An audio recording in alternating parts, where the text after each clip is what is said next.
Olá, bom dia. Então, como vamos continuar aqui, como eu disse lá no outro vídeo, né? Nós falamos lá dos Incas, aí eu ia fazer um outro vídeo para falar agora dos povos indígenas da América do Norte, tá bom? Dos povos indígenas da América do Norte.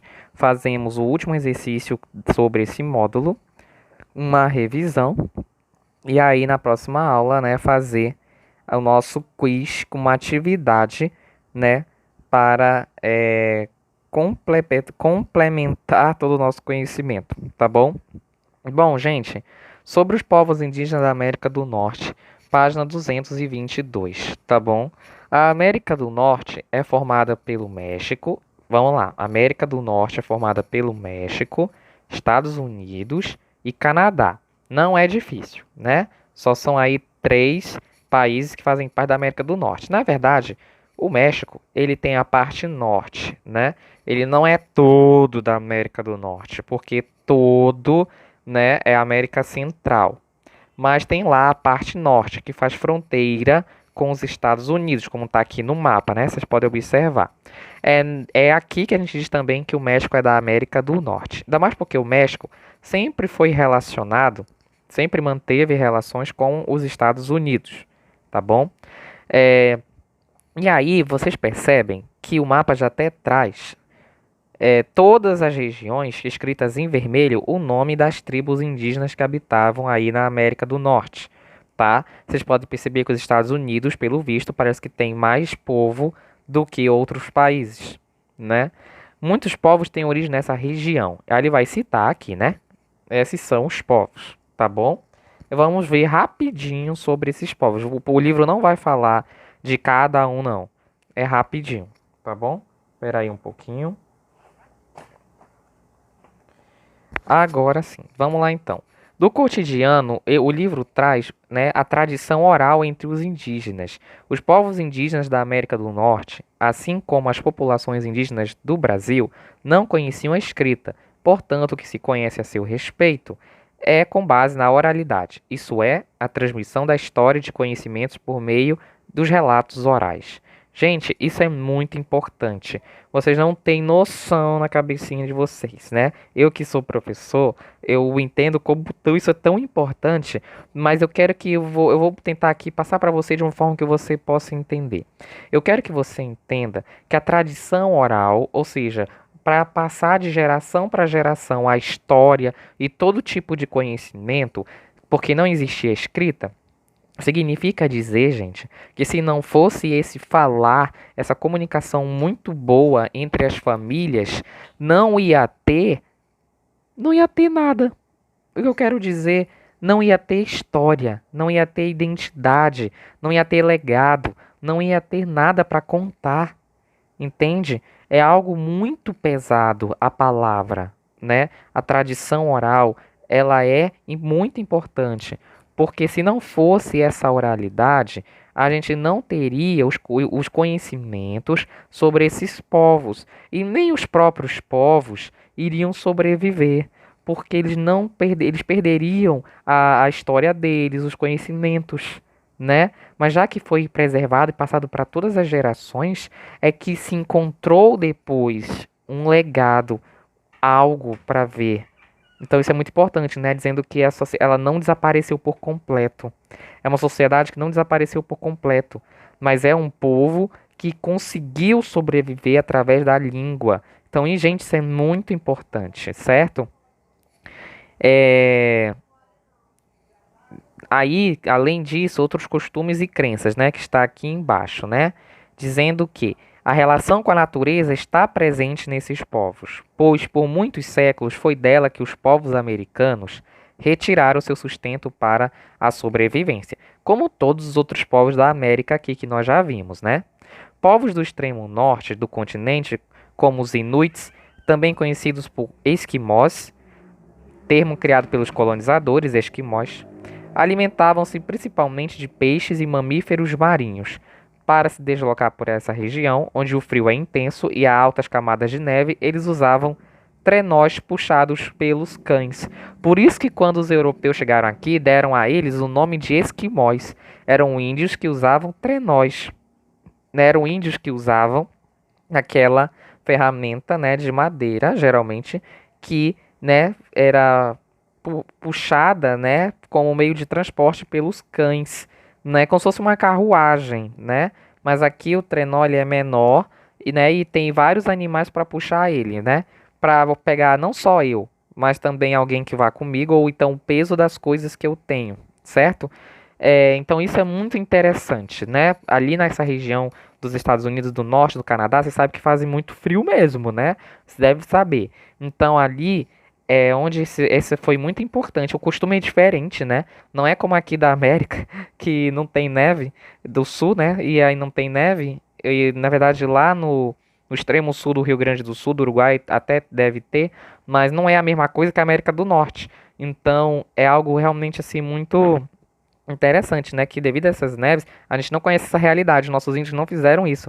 Mas houve aqui, ó, um exemplo de um povo que fez vários tipos de adaptação, de construção para se manter, né? Achei isso muito legal. Virando a página, vocês vão encontrar na página 224. Acharam? Essa página contém fotos de 1929, tirada por Edward Cutts, né, das mulheres indígenas inuits, que são aqueles esquimós que eu falei para vocês, que os colonizadores encontraram aqui. É, quem foi Edward Sheriff Curtis? Ele foi um fotógrafo e um etnólogo norte-americano. O que é etnólogo? É um profissional da etnologia, uma área da arqueologia que estuda povos e suas características com base nas observações e comparação de seus costumes. Então, o etnólogo ele vai estudar, né, o povo no olhar dos seus costumes, né, da sua origem. Etnia é origem, é raiz, né? Então, o etnólogo estuda a raiz, ou seja, a origem e os costumes de alguns povos, né? O caso de Edward Curtis, lá do século XX, ele do início do século XX, ele vai ver esses povos ainda nos Estados Unidos e ele vai tirar foto e fazer um estudo sobre eles. Olha que interessante. É graças a também profissionais como Edward Cutts que nós temos informações sobre a existência dessas pessoas, o que elas faziam, como elas sobreviviam num ambiente tão frio, né? Se a gente acha que o Egito é impressionante porque sobreviveu de uma área desértica, né? O Egito ficava lá no norte da África e lá era uma área de muito deserto, era muito seco. Como é que eles sobreviveram? Por causa do Rio Nilo, né? E aqui nos Estados Unidos, na região mais fria, talvez uma das regiões mais frias ali em cima, né? Perto do Alasca, no planeta, como é que um ser humano vai sobreviver ali? E aí a gente vê, né? É por causa de vestes pesadas, de plumas de animais, de esquimós para se transportar, de uma casa de um outro tipo, com certeza, de construção que não é a do índio aqui do Brasil, não é como do índio do resto da América, porque não tem o frio tão intenso, pelo menos, como lá no norte dos Estados Unidos, com Canadá e Alasca. Você entende? Então é algo muito interessante, gente. Não é algo, né, assim, é muito interessante a gente entender que existiu pessoas que a gente nunca viu, mas que, meu Deus, se a gente nunca tivesse visto, ouvido falar, né, a gente não ia entender a história, a importância desses povos para a construção da sociedade que se tornou aqueles países, né? Aqueles países que eu digo é Estados Unidos. E hoje quem é Estados Unidos, né? Então a gente tem que entender como que as coisas aconteceram, né? O etnólogo estuda justamente a etnia, a raiz, a origem, justamente para entender melhor como era lá no passado, resgatar as memórias das pessoas, né, que trazem histórias da tradição oral e aí fazer uma publicação, né? E aí a gente vai conhecendo. Então acho que é algo muito interessante, não deixa de ser realmente algo interessante, né? Continuando o texto, né, diz que embora esse clima, né, fosse um pouco mais ameno, havia outros povos, chamados de povos Cree e povos Chippewa, eu não sei pronunciar isso, gente, perdão, viviam em habitações com coberturas de peles de animais, por exemplo, de alces e cervos, que é como se fosse hoje o veado, né, que a gente chama aqui mais de veado, mas ali o certo mesmo é cervo e alce. Alce eu acho que é maior do que um cervo, né, o cervo eu acho que ele é menor, né? Eu não sei, nunca vi um, mas o alce, pelo que eu entendo, ele tem um chifre bem maior, né? E ele é muito maior mesmo. Eu acho que um cervo não chega a ser do tamanho de um alce, né? Ao caçar esses animais, eles conseguiam tanto as peles para suas casas e vestes, como a carne e a gordura para se alimentar. Então, o alce e o cervo é o animal mais importante daquela região. Lembra qual era o animal mais importante da região lá dos Incas? Era a lhama, né? E lembra lá dos astecas? Qual era o animal mais importante?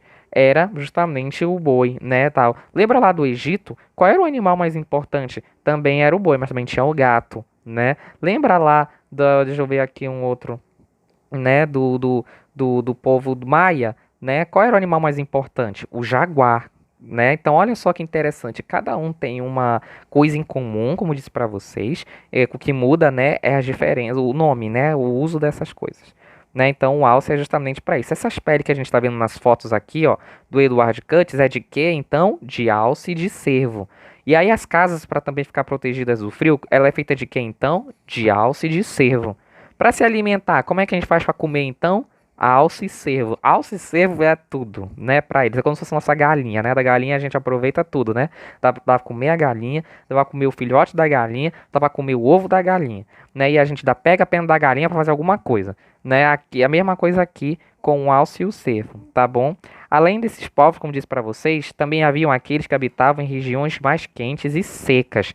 Também tem, claro, né, nos Estados Unidos a parte quente. E lá vivia o povo chamado Hopi. Esses povos, né, desenvolveram sistemas de irrigação necessários por causa da escassez da chuva. É uma coisa parecida do Egito. O Egito também fez irrigação, né? Que era aqueles canais por onde passa a água, tanto fora quanto por baixo da terra, para proteger num reservatório. Em caso de seca, de necessidade, tem água ali. Então achei isso muito interessante. Também a gente viu aqui do povo dos mistecas, dos zapotecas, que eles também faziam canais de irrigação lá no México. Lembram? Aqui os índios do Brasil vão fazer também algo parecido, mas justamente é mais para abastecer a agricultura, né? As plantas, essas coisas da produção. Achei isso muito interessante, né? Da gente entender como é presente e diverso o sistema de sobrevivência das sociedades. Para finalizar, né, nós vemos aqui os descendentes desses índios hoje. As populações nativas dos Estados Unidos e do Canadá promovem com frequência encontros que acontece em diversos lugares. Trata-se de um festival de grande importância, pois além de proporcionar interação entre os povos participantes, promove o contato de não indígenas com as culturas tradicionais norte-americanas.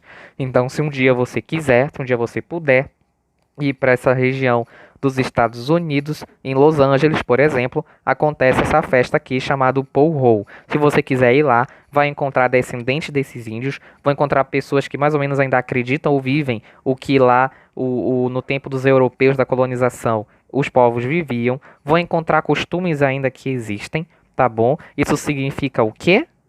Sobrevivência, gente. O que o texto está dizendo, dentre tantas coisas como é, o que vivia, o que fazia, o que a gente tem que entender de mais importante de Maia, Azteca, Inca e desses povos todos dos Estados Unidos e do Canadá é que eles faziam de tudo para sobreviver e deixaram um grande legado de todos os sentidos, político, cultural, né? E a tradição oral para algumas sociedades, como é o caso dos Estados Unidos, foi de extrema importância porque não tinha o hábito da escrita, diferente de outros povos como o Inca, Maia, Azteca e de certa forma os índios aqui do Brasil, que vão possuir a sua escrita, vão possuir a sua forma de fazer cálculos. Aqui essa sociedade só tem a tradição oral. Então, olha que coisa forte, né? Interessante da gente compreender de como viviam esses povos. Tá bom, gente? Agora nós vamos fazer os últimos exercícios, como disse para vocês, uma breve revisão. Na próxima aula, né, nosso teste. Muito obrigado, beijo, abraço. Tenham todos aí ainda uma boa semana.